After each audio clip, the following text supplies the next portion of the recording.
Hi everyone, welcome to another video of circuit tutorials. I'm Bjornifar and today I'll show you how to make a checkpoint system in Rec Room which saves your progress. So, just follow along in this tutorial. Here are the chips we're going to need. Just copy the circuits one to one and then we'll start wiring it all together.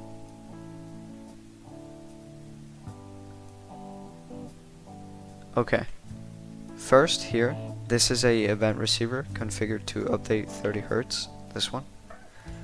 And you will wire this contact surface into the if is valid, then the is valid into if has tag, and then the target will be the contact surface, and then the has tag will go into if, and the bool will be the result from the list contains, and the else will go into list add, and then from the list add into the vector3 variable.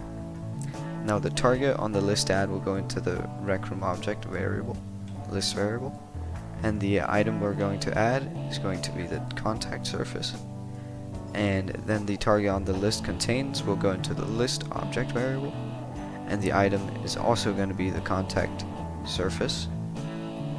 Then the list get count will go into the Rec Room object variable, and then the count will go into the subtract, and we're going to subtract this by 1. Now we're going to put this into the list get element, and the list into the object variable. And then we'll wire the value into the get position and the get forward vector. And then you'll wire this get position into this vector3 variable, and then you will change this tag on the if has tag. I'm going to change mine to checkpoint, and then you will have to make a object like a cube which will be your checkpoint. This object is just my checkpoint, so when I stand on this I want to have this as my checkpoint. So I'm going to configure my object, and I'm going to give it the same tag, checkpoint, as I put here in the if has tag. Now go back on your connect tool, and then the trigger volume on player entered should go into the respawn here, and then the target should be the same player who entered it, and then the position will be going into the get position of the list get element, and then the forward vector will just go into the rotation. Now you can use this clear velocity, which will clear your velocity from what you were moving before. I would recommend having this on. And then use res effects will be the orange bubbles that spawn around you when you're going to respawn. Yeah, but now up here we're going to configure our event receiver to player joined, and we're going to wire this into the if player is local, same with the player value, and this vector3 variable. It's very important that this vector3 variable has the same name as this one, or else this will not work at all. Now this equals will go into true. This equals will go into the condition on the if, and then the if, is local will go into the if, and then the true we won't wire that into anything. But the else we will wire into set position, and the position will be of the local player, and then we will add this vector by 1 on the y value and wire that into the set position. Now we have the basic default thing set up. So now every time we will join the room, it will set our position. But there is one issue. Right now it won't save our position. So we have to configure our variable and change this to cloud variable. So this will save across instances. So when I rejoin the room, the saved variable will be the same. Now, to make sure that these variables have the same value, you can see that now that I configured this one to be cloud, this one should also have the little cloud icon on top.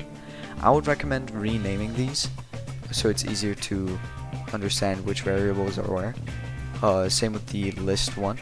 You don't have to, but it's better. These two just have to share the same value, or else they won't share the same name, or else they won't share the same value. Now, you can wire this up here into the is valid, and if I clone a checkpoint, so now I have 3 checkpoints, and this trigger volume will be my death barrier. So if I put these under the checkpoints, and just scale it so it fits, you'll be able to see that when I stand on this one right here and I jump down, I will respawn on this object.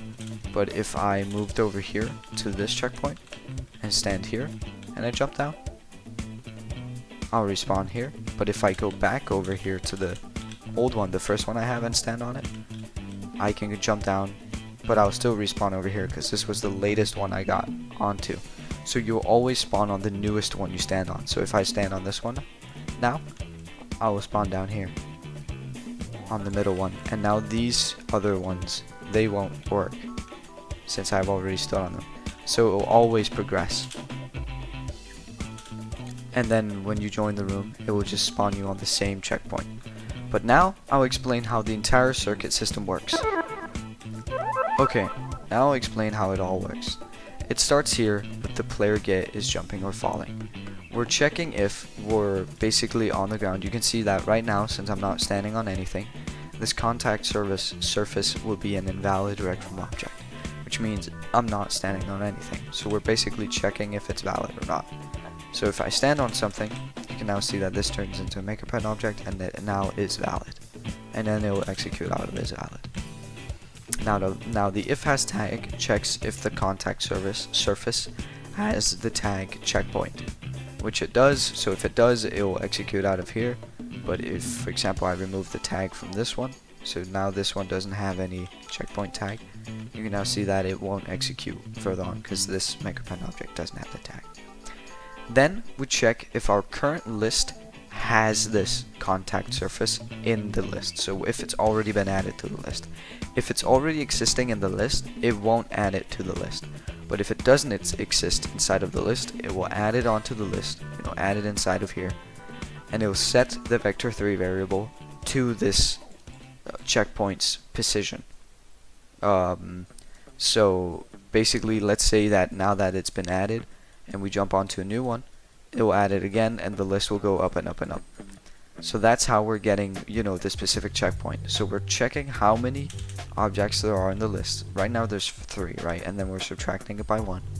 So we're basically getting the newest one that's been added to the list every single time. So every time we stand on a new one, it will be number 1 and number 1 and number 1. So we will only be able to spawn on the newest one. And then when we touch the trigger volume, it will then execute the local player, and then it will set the position to the latest checkpoint that we had. And now up here, we can then see that if our checkpoint doesn't equal anything, basically we haven't saved any checkpoint, right? It will then, so we're checking if it equals 0, 0, 0, which it will on default if we don't have anything. If it does, then it won't respawn us, and it should just spawn us at the welcome mat. But if this doesn't equal 0, 0, 0, basically that I have consumed a checkpoint, then it will set the position of me when I join the room, because this execution gets localized. If we don't have this chip right here, every single player, when somebody joins, will be reset to their checkpoint. That's why it's very important to have this is player is local. And then we're just adding 1 to the Y value to make sure that we will spawn basically up top, like around here, and then we would fall down, just to make sure that we actually land on the checkpoint. So now if you had like a end to your your obby or whatever you're making, you would have to reset this value back to 0, 0, 0 by executing it to reset the progress of your saved variable. But yeah, that's how this entire thing works. If you have any questions, please leave them down in the comments, down in the description down below.